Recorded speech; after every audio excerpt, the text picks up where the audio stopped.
Hello बच्चों, welcome to the my YouTube channel learning student. स्वागत है आप सभी लोग का हमारे इस यूट्यूब चैनल में। आज हम लेके आए हैं आप लोगों के लिए क्लास 10th और 12th यूपी बोर्ड एग्ज़ाम के लिए महादेवी वर्मा का जीवन परिचय, जो कि कंपलसरी है आपके एग्ज़ाम में आना। तो वीडियो स्टार्ट करने से पहले आप लोग से एक छोटा सा रिक्वेस्ट है, अगर आप लोगों ने हमारे चैनल को सब्सक्राइब नहीं किया है तो सब्सक्राइब कर लीजिए और बेल आइकन को प्रेस कर लीजिए, ताकि अब से आने वाले वीडियो सबसे पहले आपको मिले। तो देखिए, महादेवी वर्मा का जीवन परिचय बोर्ड एग्ज़ाम में आप कैसे लिखेंगे। सबसे पहले आप डालेंगे संक्षिप्त परिचय और उसके बाद लिखेंगे जन्म 26 मार्च 1907 ईस्वी को, जन्म स्थान फर्रुखाबाद, जन्म स्थान फर्रुखाबाद कहाँ पे, उत्तर प्रदेश में। उसके बाद पिता श्री गोविंद सहाय, माता श्रीमती हेमरानी देवी, श्रीमती हेमरानी देवी। उसके बाद शिक्षा इन्होंने क्या प्राप्त की, MA संपादन, चांद पत्रिका की ये संपादक है। और उसके बाद जो है रचना इनका है निहार, निर्जा, यामा, दीपशिखा आदि और भी रचनाएं हैं। और इनकी मृत्यु 11 सितंबर 1987 ईस्वी को हुआ था। ठीक, तो अब देखिए आगे, देखिए हेडिंग डालेंगे क्या, महादेवी वर्मा का जीवन परिचय। उसके बाद लिखेंगे महादेवी वर्मा का जन्म 26 मार्च 1907 को प्रातः 8 बजे फर्रुखाबाद उत्तर प्रदेश में हुआ था। उनके परिवार में लगभग 200 वर्षों या आप कह सकते हैं कि 7 पीढ़ियां तक, 7 पीढ़ियों के बाद पहली बार पुत्री का जन्म हुआ था। अतः दादा का नाम क्या था, बाबू बाके बिहारी जी हर्ष ने झूम उठे। दादा बाबू बाके बिहारी जी हर्ष से क्या हुए, खुशी के मारे झूम उठे और उन्हें घर की देवी मानते हुए उनका नाम महादेवी रखा। देखिए, जाहिर सी बात है, अगर किसी परिवार में 7 पीढ़ियों तक बेटी न हो और उसके बाद हो, तो सब लोग उसे क्या वरदान ही मानेंगे, भगवान का वरदान ही मानेंगे। उसके बाद उनके पिता श्री गोविंद प्रसाद वर्मा भागलपुर के एक कॉलेज में अध्यापक थे। कौन, जो महादेवी के पिता गोविंद प्रसाद वर्मा थे, वो भागलपुर में एक कॉलेज के प्राध्यापक थे, एक टीचर थे। उनकी माता हेमरानी देवी, उनकी माता का नाम क्या था, हेमरानी देवी था। हेमरानी देवी बड़ी धर्मपरायण, यानी धर्मपरायण थी और क्या कर्मनिष्ठ थी, भावुक एवं शाकाहारी महिला थी। बिल्कुल शुद्ध और शाकाहारी महिला ये थी। ऐसा माना जाता है कि अपनी माँ के द्वारा ही महादेवी वर्मा में संगीत के प्रति रुचि जगी। इनकी माँ क्या थी, इनकी माँ जो है कि संगीत में बहुत आगे थी, इसलिए इन महादेवी वर्मा पे भी इन्हीं का जो है कि संगीत के प्रति इन्हीं के वजह से रुचि इनकी भी जग गई। 9 वर्ष की उम्र में ही उनकी शादी हो गई। महादेवी वर्मा का 9 वर्ष की उम्र में ही विवाह हो गया स्वरूप नारायण वर्मा के साथ। नारायण जी उस समय 10वीं के छात्र थे। सोचिए, 9 वर्ष की आयु में महादेवी का विवाह हुआ और वहीं उनके जो पति स्वरूप नारायण वर्मा जी थे वो 10वीं के छात्र थे।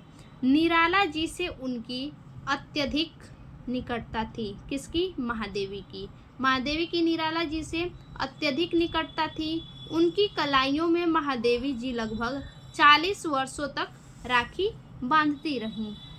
देखिए आगे है महादेवी वर्मा की साहित्यिक विशेषताएं कौन कौन सी हैं। देखिए, महादेवी वर्मा एक भारतीय हिंदी भाषा की कवित्री, निबंधकार, रेखाचित्र, कथाकार और हिंदी साहित्य की प्रख्यात हस्ती हैं।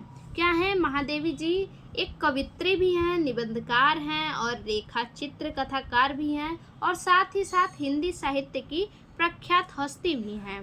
उन्हें हिंदी साहित्य में छायावाद युग के 4 प्रमुख स्तंभों में से एक माना जाता है। किसको? महादेवी वर्मा को, जो हिंदी साहित्य के छायावाद युग के जो 4 प्रमुख स्तंभ हैं उनमें से उन्हें एक माना जाता है। वह उन कवियों में से एक थी जिन्होंने भारत के व्यापक समाज के लिए काम किया। जो भारत के समाज के लिए व्यापक कार्य किए, उनके लिए वो क्या थी? कवियों में से एक थी। कवि निराला ने एक बार उन्हें हिंदी साहित्य के विशाल मंदिर की सरस्वती भी कहा था। देखिए कितनी बड़ी बात निराला जी कह गए महादेवी को कि वो क्या थी? साहित्य के विशाल मंदिर की सरस्वती थी। आगे देखिए, अगला है शिक्षा और करियर। शिक्षा के बारे में देख लेते हैं। देखिए, शिक्षा और करियर के बारे में महादेवी वर्मा को मूल रूप से एक कॉन्वेंट स्कूल में भर्ती कराया गया था। कैसे स्कूल में? कॉन्वेंट स्कूल में, यानी वो जो था कि इंग्लिश मीडियम था। लेकिन विरोध के कारण, कई लोगों के विरोध के कारण उन्होंने इलाहाबाद के गर्ल्स कॉलेज में प्रवेश लिया। कौन? महादेवी वर्मा जो थी, कई लोगों के विरोध के कारण वो गर्ल्स स्कूल में इलाहाबाद में एडमिशन ले ली। वहाँ से गुप्त रूप से कविता लिखने लगी। महादेवी वर्मा जो थी कविता लिखने लगी ताकि किसी को पता न चल सके, बिल्कुल गुप्त रूप से। लेकिन उनकी रूममेट जो रूममेट थी, जो उनके साथ रहती थी, उनके रूम में, और सुभद्रा कुमारी चौहान द्वारा उनकी छिपी हुई कविताओं की खोज के बाद उनकी छिपी साहित्य प्रतिभा का खुलासा हुआ। आगे है साहित्य रचनाएं। देखिए, महादेवी वर्मा की साहित्यिक रचनाएं किस प्रकार है। महादेवी ने साहित्य जगत को कई मनमोहक कृतियां प्रदान की हैं।